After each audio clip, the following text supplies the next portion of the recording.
क्या हुआ sir?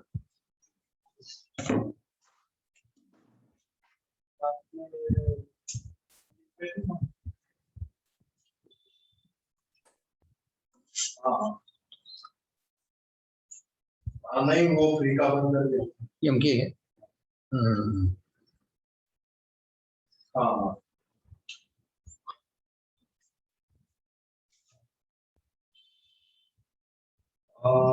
Zoom पे वो आपका अभी वो उस पे लेना पड़ेगा सर। मैं आपको लोकेशन चल रहा है। हाँ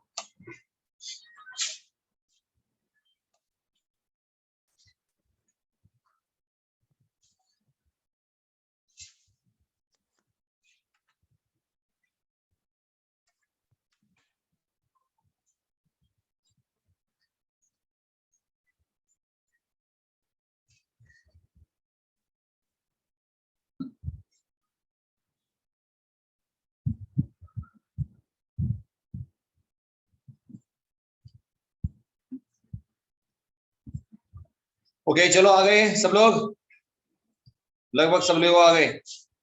वेरी गुड। बहुत सारे लोगों ने होमवर्क ग्रुप पे डाला, बाकी लोगों ने मुझे इंडिविजुअली होमवर्क भेजा। बहुत बढ़िया बात है, करने का कोशिश किया, लिखने का कोशिश किया है। किसी ने इलेक्ट्रॉन की जगह पे प्रोटॉन का वैल्यूज लिखा, प्रोटॉन की जगह पे इलेक्ट्रॉन का लिखा। गलत लिख रहे सही लिख रहे इससे कोई मतलब नहीं है, लिख रहे ये इससे बड़ी बात है।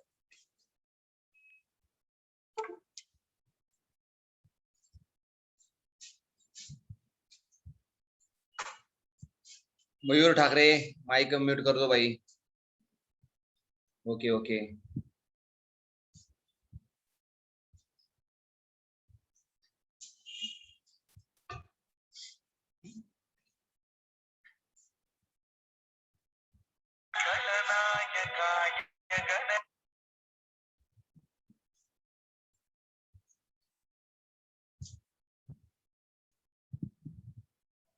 अभी आप लोगों को पता है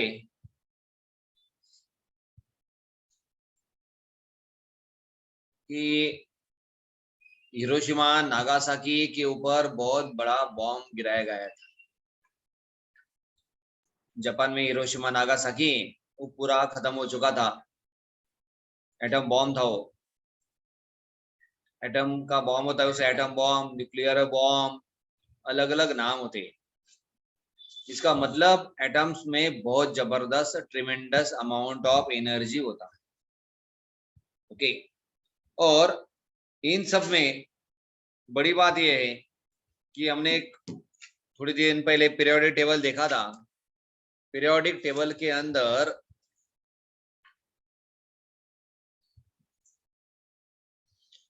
92 एटॉमिक नंबर किसका है? Uranium. Very good. 92 atomic number है हमारे पास यूरेनियम, यानी यूरेनियम 92 238,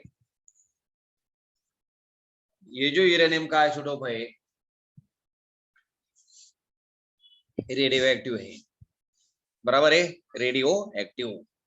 यानी पीरियोडिक टेबल में यूरेनियम के बाद में जितना भी एलिमेंट्स आएगा, all elements are the radioactive elements, radioactive elements.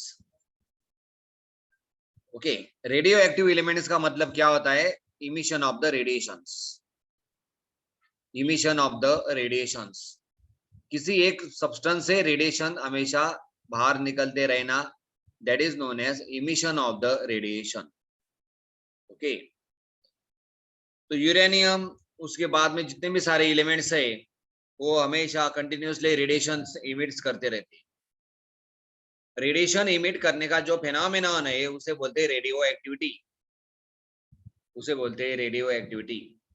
और हेनरी बैक्वेरियल नाम का एक साइंटिस्ट है, उन्होंने सबसे पहले बताया था कि कुछ एलिमेंट ऐसे they are continuously emitting the radiations, they are continuously emitting the radiations. उसके बाद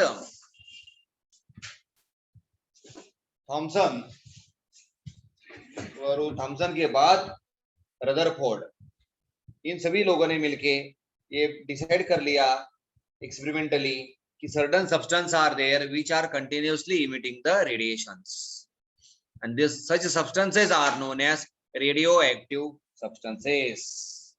ओके, अभी हमने पहले इलेक्ट्रॉन का डिस्कवरी देखा, बाद में प्रोटॉन का डिस्कवरी देखा, इलेक्ट्रॉन प्रोटॉन दोनों का डिस्कवरी के बाद अब हम लोग थोड़ा अलग हट रहे, लेकिन हमारा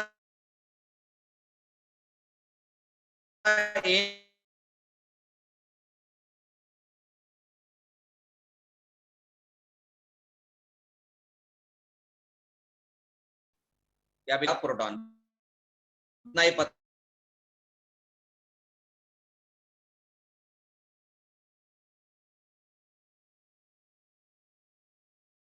चला है। ये आप लोगों ने गधे जैसी बातें कर दी, डिस्टिंग्विश में लिखा atoms, electron in nuclear, electrons are revolving around the nucleus, protons are in nucleus, ऐसा कुछ तो भी लिखा। हमें थोड़ी पता है अभी न्यूक्लियस आया है नहीं है, इलेक्ट्रॉन घूम रहा है, बैठ रहा है, उठ रहा है, जब मार रहा है, प्रोटॉन क्रिकेट खेल रहा नहीं खेल रहा, हमें क्या पता है?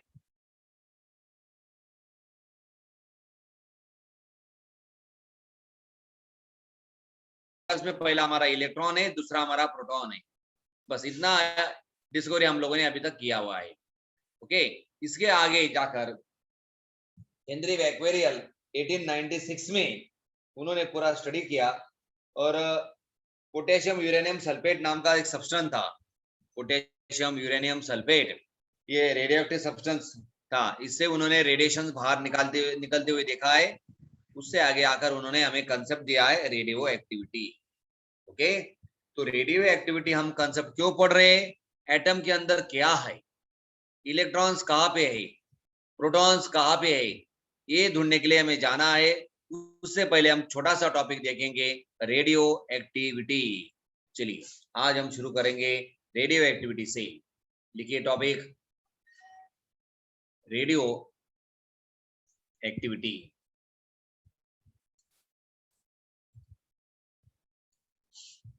The spontaneous emission of radiations,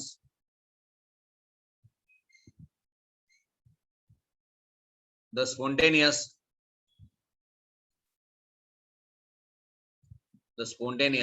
emission of radiation, the spontaneous emission of radiations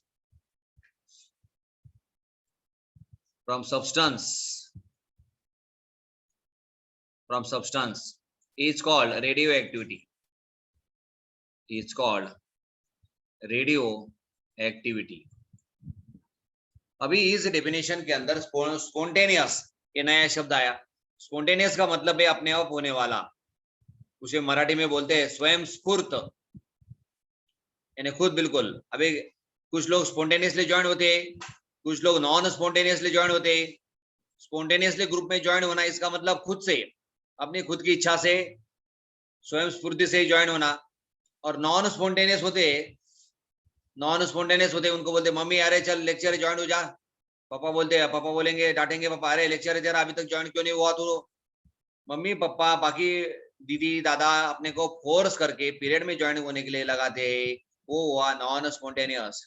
और बाकी लोग अपने आप चलो भाई हमें पढ़ना है, नीट क्रैक करना है, जेई क्रैक करना है, आगे जाना है, खुद से ज्वाइन हो जाते हैं, उनको बोलते हैं स्पॉन्टेनियस।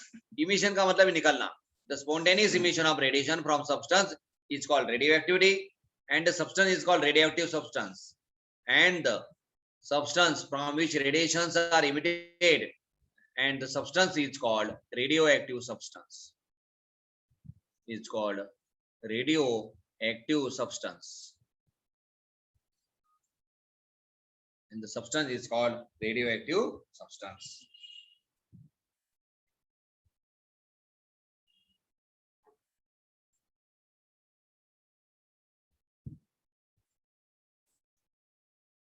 अभी हमारे पास लेड बॉक्स है, लेड बॉक्स के अंदर हमने रेडियो एक्टिव सब्सटेंस रखा हुआ है और इस रेडियो एक्टिव सब्सटेंस से कंटिन्यूअसली इमिशन ऑफ रेडिएशन हो रहा है।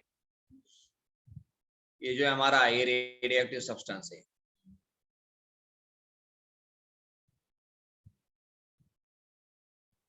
ये हमारा रेडियो एक्टिव सब्सटेंस है, इससे कंटिन्यूअस रेडिएशन इमिट हो रहा है।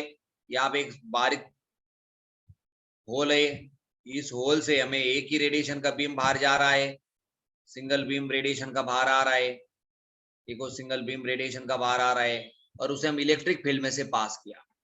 अभी इस बीम में जो कंपार्टमेंट्स है, जो पार्ट्स है वो डिवाइड हो जाएंगे। अब इसमें से क्या हुआ, नेगेटिव प्लेट की तरफ कुछ पार्टिकल्स आ गए, यहाँ पे उनको स्पॉट मिला। एक्चुअली लाइन दिखाई नहीं देती है, ये लाइन हम इमेजिन कर रहे, लाइन दिखाई नहीं देती है, सिर्फ ये फोटोग्राफिक प्लेट के ऊपर, स्क्रीन के ऊपर हमें एक स्पॉट दिखाई देता है। यहाँ पे एक स्पॉट आ गया, दूसरा स्पॉट सेंटर में आया और तीसरा स्पॉट इधर आ गया। यानी पॉजिटिव प्लेट की तरफ जो रेडिएशन डिप्लेट हुए उनका चार्ज नेगेटिव ही होगा और नेगेटिव की तरफ जो डिप्लेट हुए उनका चार्ज पॉजिटिव ही होगा। और पॉजिटिव वाले को नाम दिया है अल्फा रेज, नेगेटिव वाले को नाम दिया है beta rays, and which are undeflected, जो डिफ्लेक्ट ही नहीं हुए, सीधे चले गए, इलेक्ट्रिक फील्ड का कोई उनके ऊपर इम्पैक्ट हुआ ही नहीं है, वो है हमारे gamma rays, alpha beta gamma rays. यानी कोई भी रेडियोएक्टिव सब्सटेंस होता है उसके अंदर अल्फा बीटा गामा तीन टाइप का रेडिएशन बाहर निकलता है। ओके, ये हमारा डिस्कवरी है। Clear sir? तो गामा रेज ही न्यूट्रॉन्स होंगे ना? अपने को क्या पता है, हमें कुछ पता नहीं है, हमें सिर्फ अभी अल्फा क्या है ये पता चल रहा है। साइंटिस्ट ने, हेनरी बैक्वेरेल ने हमें बताया कि जो पॉजिटिव होंगे उनको अल्फा बोलो, नेगेटिव वाले को बीटा बोलना है, और गामा जो का डिफ्लेक्ट नहीं होते उनको गामा बोलना है, बस। हमें क्या पता है न्यूट्रॉन है या नहीं है, हमें क्या, हमने देखा भी नहीं है अभी तक ना, हम धीरे धीरे हमारी गाड़ी आगे बढ़ रही है। महर्षि कनाथ जी ने हमें बताया था कि एटम होता है, उसमें बाद में और टोमियो से फिर एटम तक पहुंच गए हम जे थॉमसन से, और एटम के बीच में सब एटॉमिक पार्टिकल्स होते हैं। अभी जो सब एटॉमिक पार्टिकल्स है वो दो हमने पार्टिकल ढूंढे, इलेक्ट्रॉन और प्रोटॉन। अभी आगे हमारा जर्नी जा रहा है, अभी इलेक्ट्रॉन कहाँ पे, प्रोटॉन कहाँ पे, ये ढूंढने के लिए हमारा जर्नी आगे बढ़ रहा है। ओके, तो उसमें हमने रेडियो एक्टिव कंसेप्ट हमें लिया। अभी रेडियो एक्टिविटी का मतलब होता है the spontaneous emission of radiations from the substance is called radioactive and the substance radioactive substance. Okay, अभी आप लोग ये सब लिखो, लेड बॉक्स, ये डायग्राम अपने नोटबुक के अंदर एज इट इज ड्रॉ करो, फिर आगे चल के अल्फा बीटा गामा ये तीन पार्टिकल्स का हम प्रॉपर्टीज देखने वाले हैं। चलो 2 मिनट का समय देता हूँ आप लोगों को, जल्दी से जल्दी डायग्राम निकालिए।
सर।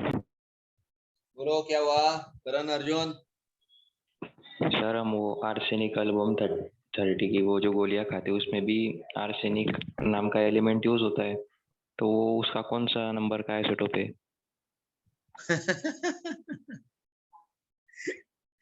अरे आर्सेनिक वगैरह ये सब बाकी चीजों भी ध्यान में नहीं रखना है।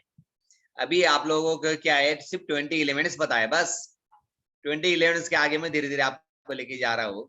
ऐसा बाकी ये आर्सेनिक की गोलियां खाते, 30 की गोलियां खाते, ये कुछ दिमाग के अंदर रखो मत आप।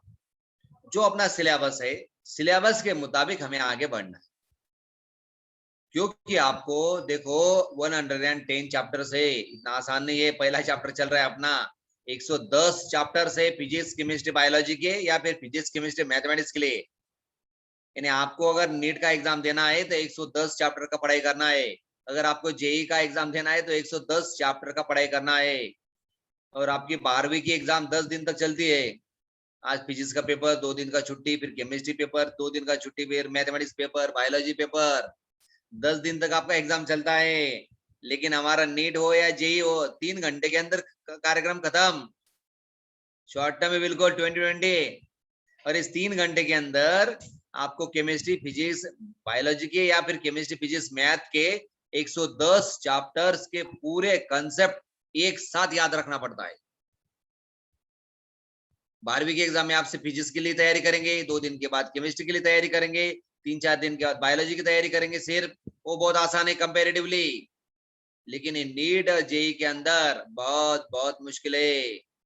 इसलिए मेरा फार्मूला हमेशा याद रखने का, दिमाग में भूसा नहीं भरने का, एकदम स्ट्रेट फॉरवर्ड जाने का। हमारा सिलेबस क्या चल रहा है, सिलेबस में क्या है, उसी के मुताबिक हम आगे बढ़ेंगे। क्लियर? आपको पूरा 118 एलिमेंट का स्टडी आ जाएगा धीरे धीरे ना, लेकिन एक साथ दिया तो क्या होगा, मुश्किल काम है। 11th क्लास में आधा पीरियोडिक टेबल है, 12वीं की क्लास में आधा पीरियोडिक टेबल है हमारा। ओके, तो भी मैं जिस तरह से आगे बढ़ता हूं उसी तरह से आपको कंटिन्यूअसली आगे जाना है। हो गया आपका डायग्राम? चलो निको, एक सेंटेंस हम लिखेंगे अभी। The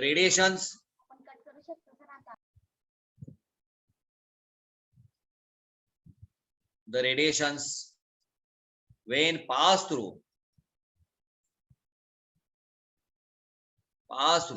electric field, comma, they splits up into following 3 rays. They splits up into following 3 rays.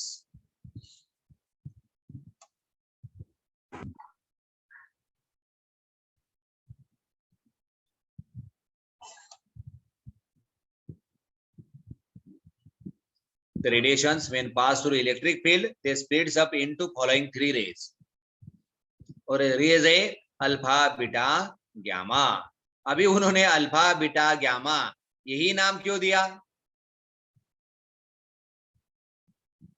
अभी एक साइंटिस्ट थे, वो अपने लैब में अलग अलग रेडिएशन अलग अलग ढंग से पास कर रहे थे।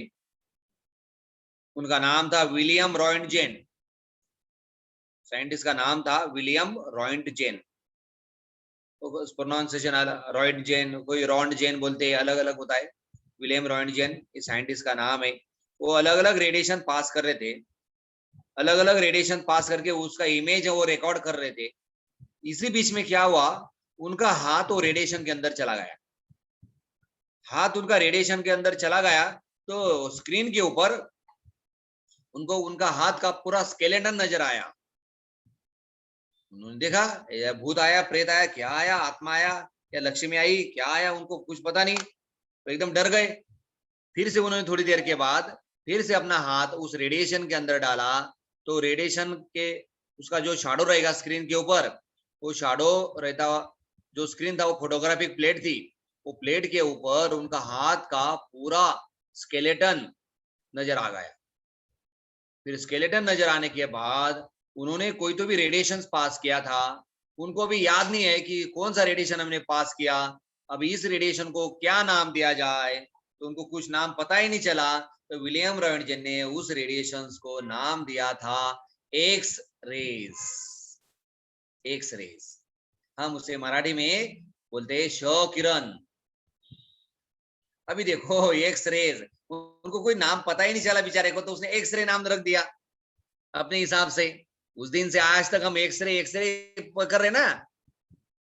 छाती में दर्द है, सीने में अगर दर्द है, पैर में दर्द है, दिमाग में दर्द है, अगर हमारे घुटने में सर दर्द है तो क्या करते हैं, घुटने का एक्सरे निकाल दिया तुरंत। तो बेचारे विलियम रॉयटजन ने हमें एक्सरे शब्द दे दिया। वैसा हेनरी बैक्वेरेल ने हमें अल्फा बीटा गामा इस तरह के 3 शब्द दिए हुए हैं।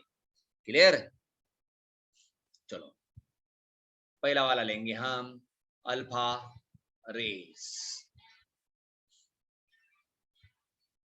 The rays which are deflected towards negative plate of electric field are called alpha rays. Alpha rays. Alpha rays are helium particles. Alpha rays are helium particle. Alpha rays carries +2 charge and 4 atomic mass unit AMU mass, यानी इनका मास 4 होता है और charge +2 होता है। ये होता है हमारा अल्फा पार्टिकल। बस इतना हमारे लिए बहुत कुछ हो गया अल्फा के बारे में। चलो अभी देखेंगे बीटा। बीटा पार्टिकल या फिर बीटा बोलेंगे उसको, बीटा रेज। क्या लिखेंगे बीटा रेज के बारे में? The rays which are deflected, the rays which are deflected towards positive plate of battery, plate of electric field are called beta rays। और ये हमारे बीटा रेज होते हैं, beta rays equal to E-1 0 equal to, इनको बोलते electrons. हमारे beta raise ही electrons होते।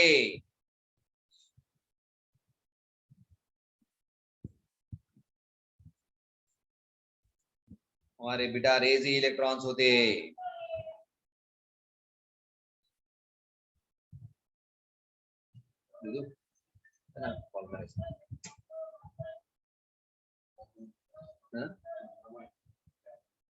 आपल्या ग्रुप मध्ये असेल ना,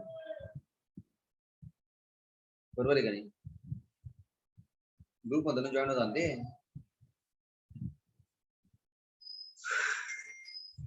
चलो, so beta rays are electrons, beam of the electrons. Beta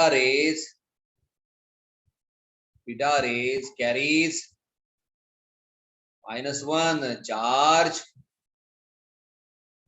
and 0 mass.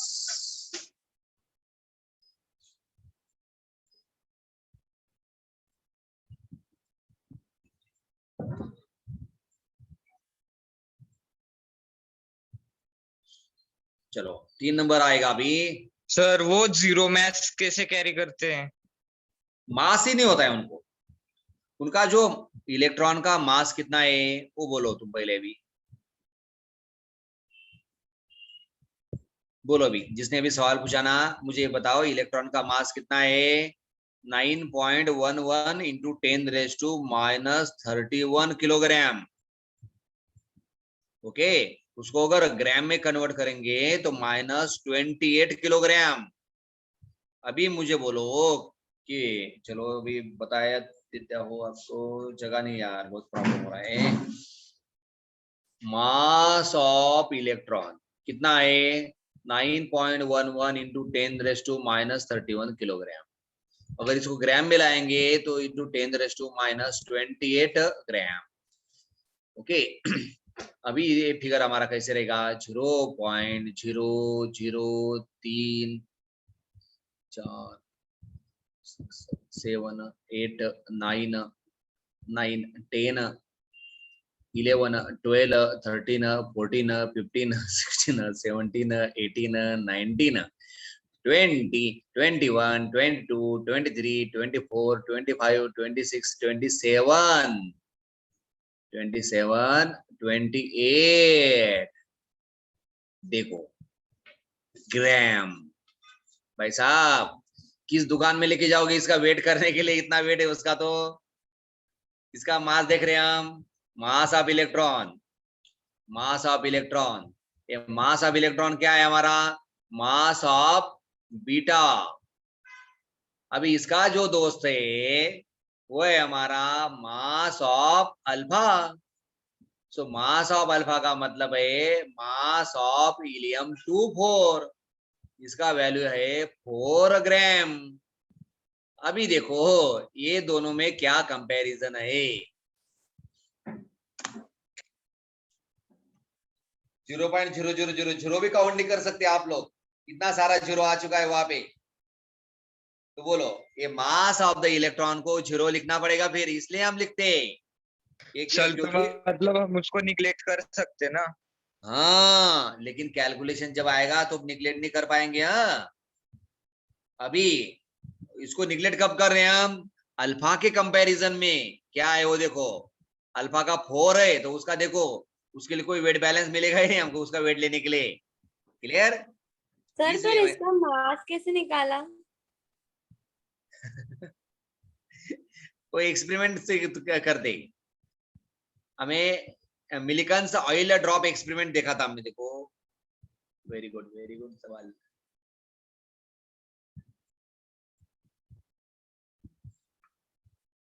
देखो ये जो एक्सपेरिमेंट दिख रहा है अभी आपको आ गया स्क्रीन के ऊपर, ये मिलिकन्स ऑयल ड्रॉप एक्सपेरिमेंट बोलते हैं इससे।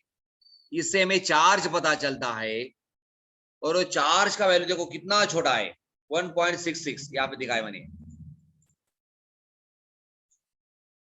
1.66 इंटू 10⁻⁻19 कूलम। उसी चार्ज को हमने क्या किया, -1 कंसिडर कर लिया था। ये एक एक्सपेरिमेंट था। और ये देखो यहाँ पे एक और एक्सपेरिमेंट रहेगा।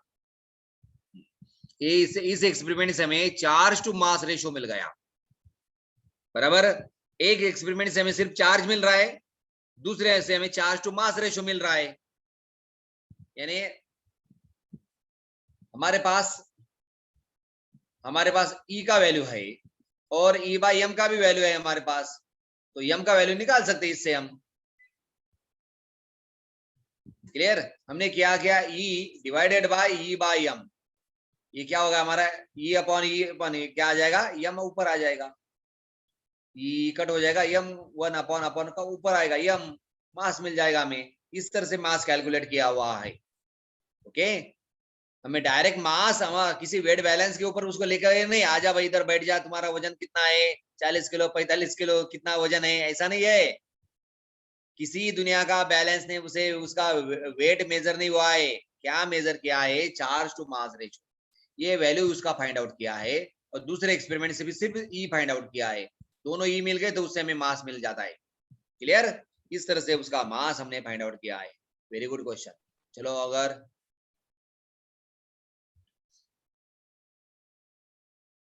लिखिए आगे, अभी तीसरा रेडिएशन से हमारा गैमा रेडिएशन, अल्फा बीटा, और तीसरा वाला है हमारा gamma radiation.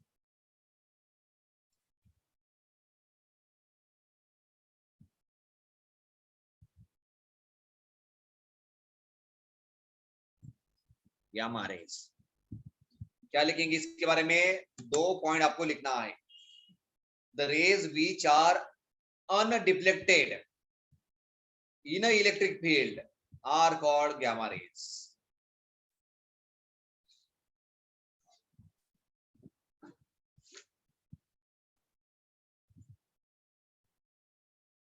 the rays which are undeflected in electric field, rays which are undeflected in an electric field are called gamma rays.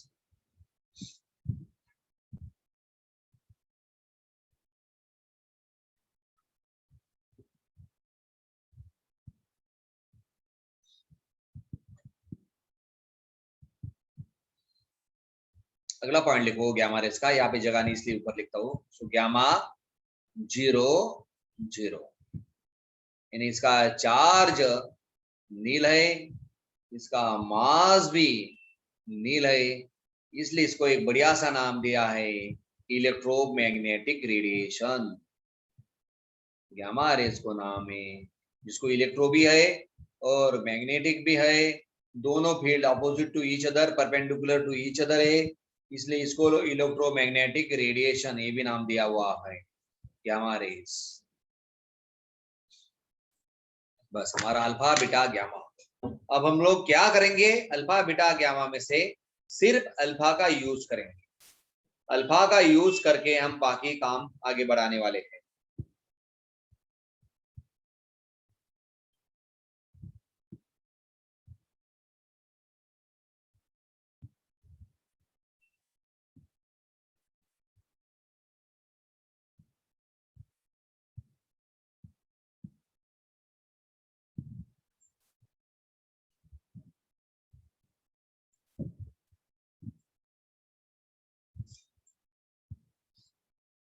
लिख लिया, गामा अल्फा बीटा गामा हो गया। चलो आगे।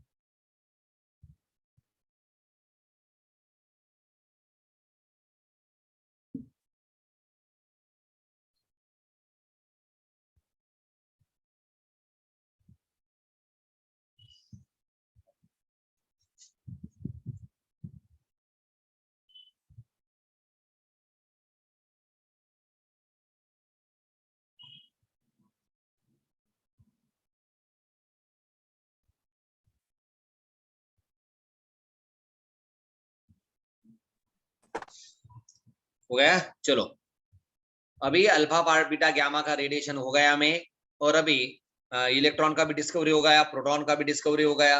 अभी स्ट्रक्चर ऑफ द एटम किस तरह से रहेगा, अभी स्ट्रक्चर ऑफ द एटम। तो सबसे पहले हमें स्ट्रक्चर ऑफ एटम के बीच में सबसे पहले हमें बताया कि एटम का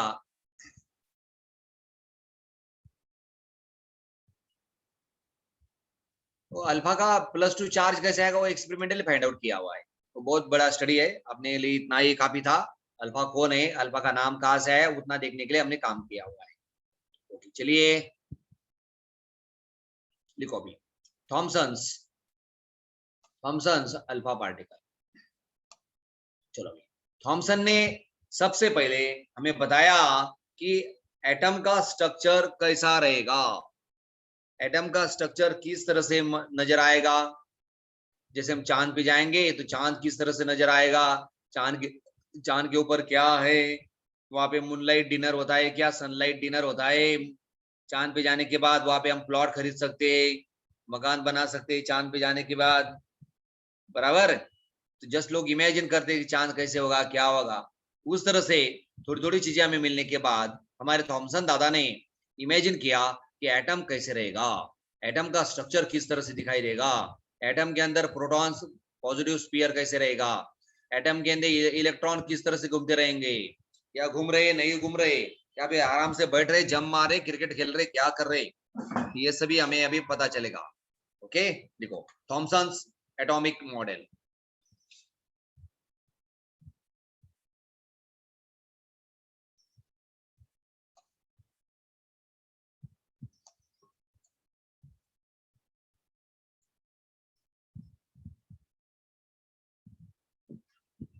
पहला एस्पेक्ट अभी पहला मॉडल आ रहा हमारे पास, थॉमसन्स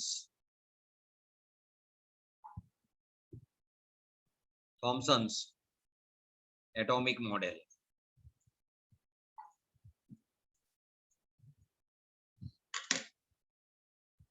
आप लोगों में से ऐसे कितने लोग हैं उन्होंने वाटरमेलन देखा है? आप लोगों को units and measurements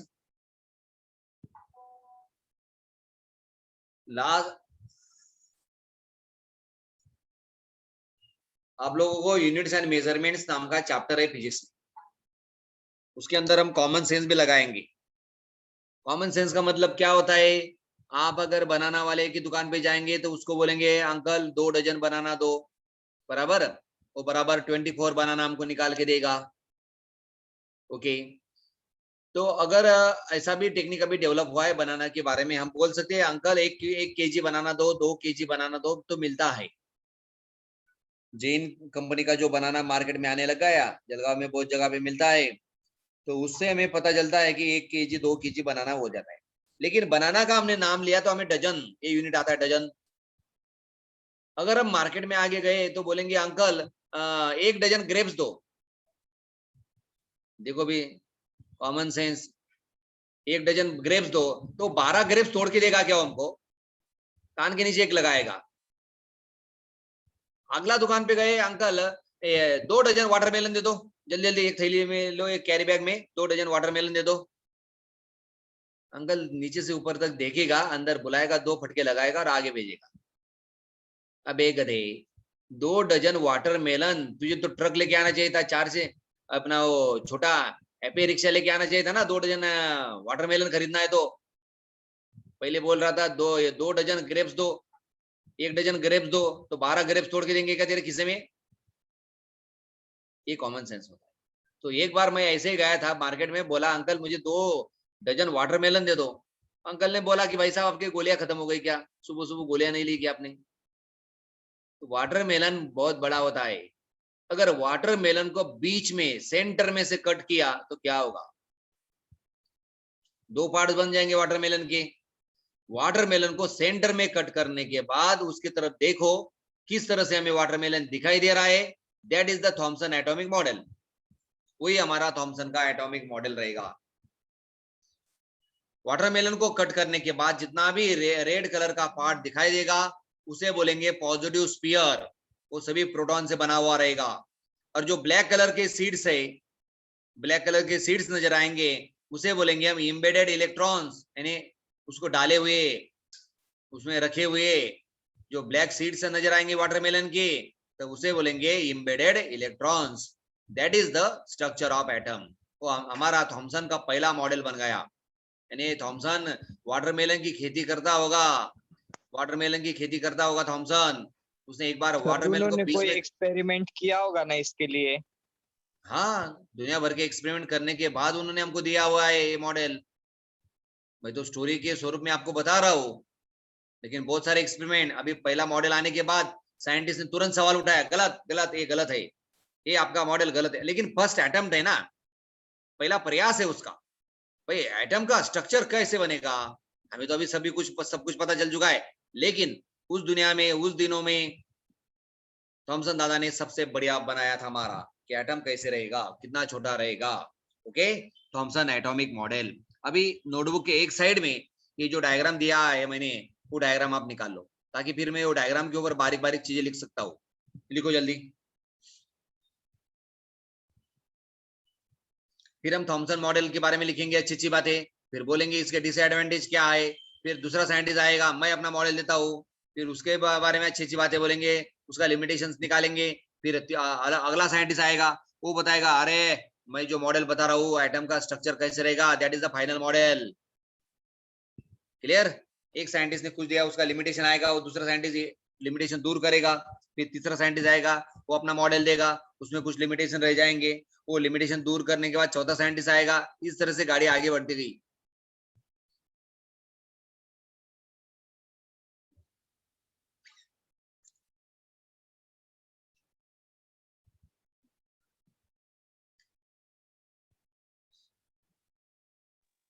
sir embedded electron मतलब?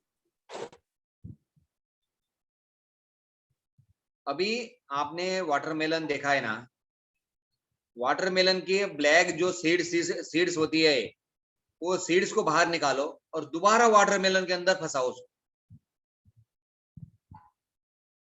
वो दोबारा वाटरमेलन के अंदर जब जाएंगे तो उसे बोलेंगे इम्बेडेड सीड्स, यानी अंदर फंसाए हुए, डाले हुए, रखे हुए, मौजूद है, उसे बोलेंगे इम्बेडेड। वो शब्द का मतलब इम्बेडेड इलेक्ट्रॉन्स।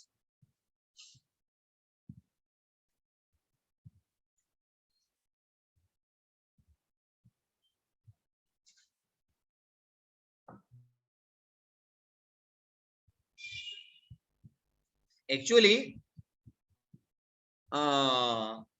एटम कैसे रहता है आपको मैं थोड़ा बताता हूं। एटम का शेप किस तरह से रहेगा, समझो। अगर हमारे पास क्रिकेट का बॉल है,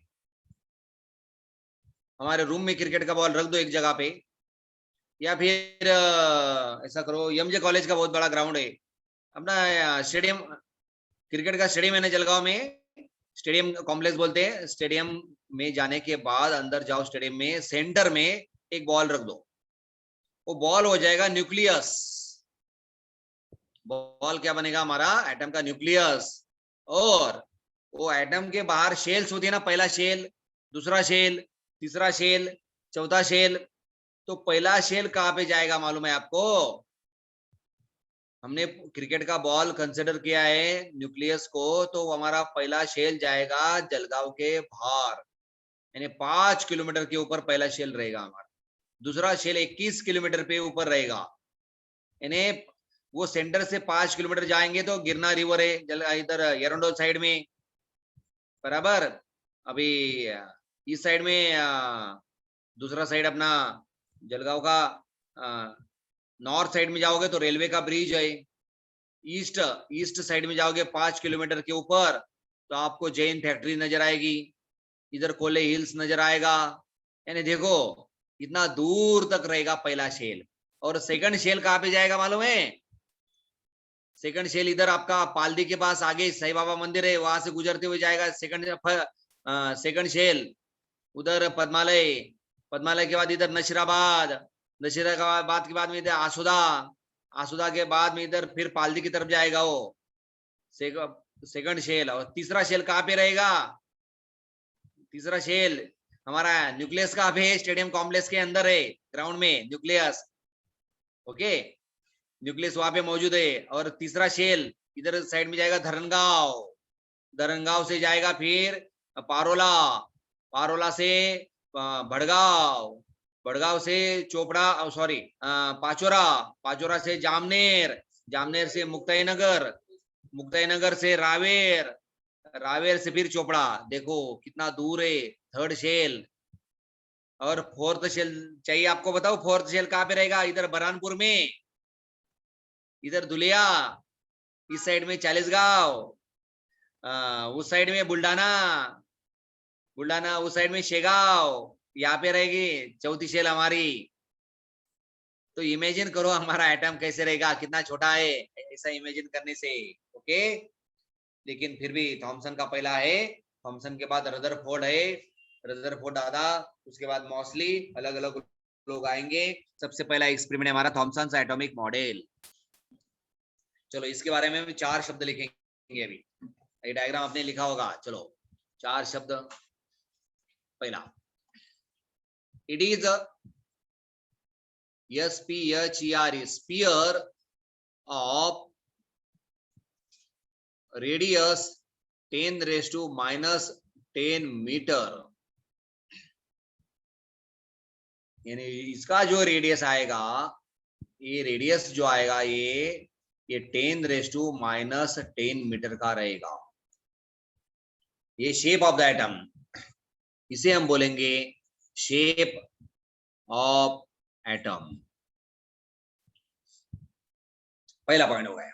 चलो दूसरा point, it is sphere of positive charges, पूरा पॉजिटिव चार्ज से भरा हुआ रहेगा। It is a sphere of positive charges.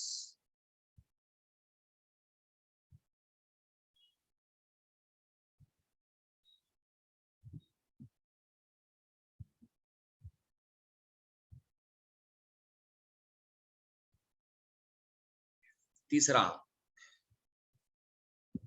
electrons are embedded. Electrons are embedded in positive sphere. Positive sphere. Okay.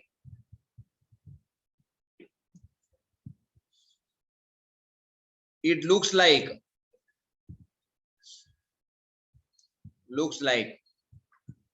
watermelon. It is also called as, इस model को क्या क्या बोलते हैं देखो, also called as watermelon model. पहला नाम है watermelon model. दूसरा है rising. दूसरा नाम है, पहला वाटरमेलन नाम दिया है उसको, ओके. दूसरा है rising pudding model, RAISING, rising PUDDING, rising pudding model. तीसरा है plum, PULM, plum pudding model. अलग अलग नाम, watermelon, rising pudding, plum pudding model.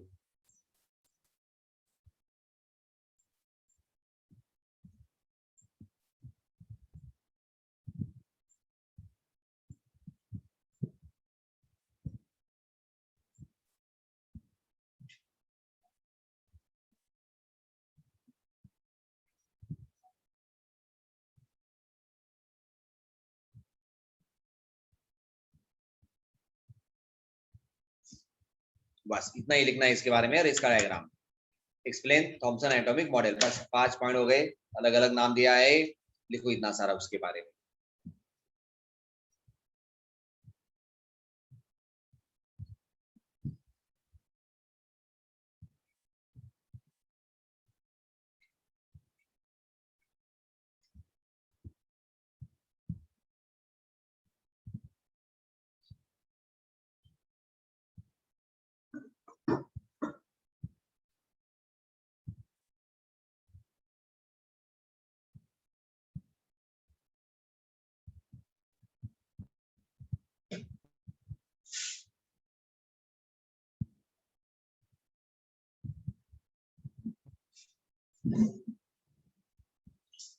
Clear? चलो, कोई डाउट इसके बारे में?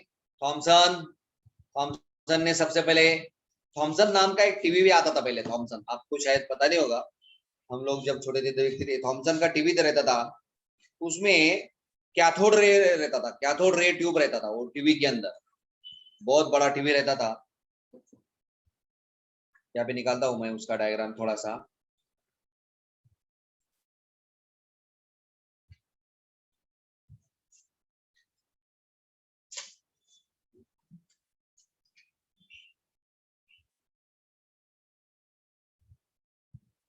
ऐसा ऐसा पूरा ऐसा ट्यूब रहता था, ऐसा इतना बड़ा ट्यूब रहता था और बहुत बड़ा मॉडल रहता था वो टीवी का. और इसके कारण यहाँ पे चित्र वगैरह दिखाई देता था हमें. ओके, ठीक. ये हमारा कैथोड रे रहता था उसमें. कैथोड रे ट्यूब, बहुत बड़ा ट्यूब रहता था उसमें, और कैथोड रे के ट्यूब के थ्रू हमें चित्र वगैरह सब चीज दिखाई देती थी. लेकिन अभी मॉडिफिकेशन हो गया, इसको भी हटा दिया, थॉमसन को भी हटा दिया. बेचारा थॉमसन ने सबसे पहले बताया था कि स्फीयर का रेडिएशन, स्फीयर का रेडियस यानी एटम का रेडियस कितना रहेगा, 10⁻². सबसे पहले बताया उसने. यही चीज अब फाइनल हुई आखिरी तक. और पॉजिटिव चार्जेस पूरा स्प्रेड है, इलेक्ट्रॉन बीच बीच में डाले हुए है. ये 2-3 बातें उसकी. हम अगला मॉडल जो आएगा रदरफोर्ड ने भी वो एक्सेप्ट किया. इसने जो सारी बातें बताई वो सभी बातें बहुत अच्छी है. रदरफोर्ड ने भी बताया था हमें. अगला मॉडल आएगा हमारा रदरफोर्ड. लेकिन उसके पहले रदरफोर्ड ने एक एक्सपेरिमेंट कंडक्ट किया था. वो एक्सपेरिमेंट का नाम है रदरफोर्ड अल्फा स्कैटरिंग एक्सपेरिमेंट. लिखिए, अभी अगला टॉपिक रहेगा अपना Rutherford alpha scattering experiment. Heading दी थी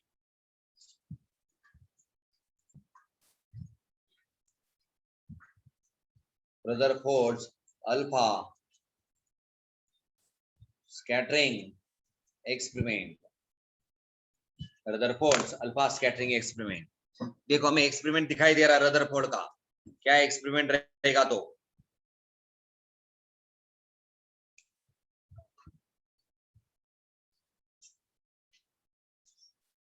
ओके। अभी कोई होमवर्क नहीं है आज, कुछ नहीं है। रदरफोर्ड का अल्फा स्कैटरिंग एक्सपेरिमेंट हम कल देखेंगे और रदरफोर्ड का मॉडल लाएंगे। रदरफोर्ड का मॉडल बहुत बड़ा मॉडल है, कल पूरा दिन हमारा रदरफोर्ड का मॉडल से ही काम चलेगा। ओके, कल का पीरियड में। आज अभी हम यहीं पे रुकते हैं, थॉमसन की तरफ आ गए हम। Radio activity and Thomson model ये हमने आज देखा है। कल हमारा रहेगा रदरफोर्ड अल्फा स्कैटरिंग एक्सपेरिमेंट। कल रहेगा हमारा सैटरडे, संडे के दिन हमारी छुट्टी रहेगी और मंडे के दिन आपको मुझे नोटबुक बताना है। मंडे के दिन पूरा लिखा हुआ नोटबुक मुझे आपका चाहिए। 2 दिन का मैं आपको टाइम देता हूँ, अभी से नोटबुक तैयार करना शुरू कर दीजिए। आप लोग नोटबुक में लिखोगे तो आपके दिमाग में लिखा जाएगा, नोटबुक में नहीं लिखोगे तो लेक्चर चालू है, बाजू में गेम खेल रहे, मोबाइल देख रहे, ओके, ऐसा नहीं चलेगा।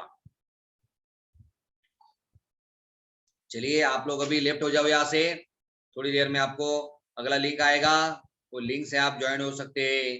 Okay, till then good bye.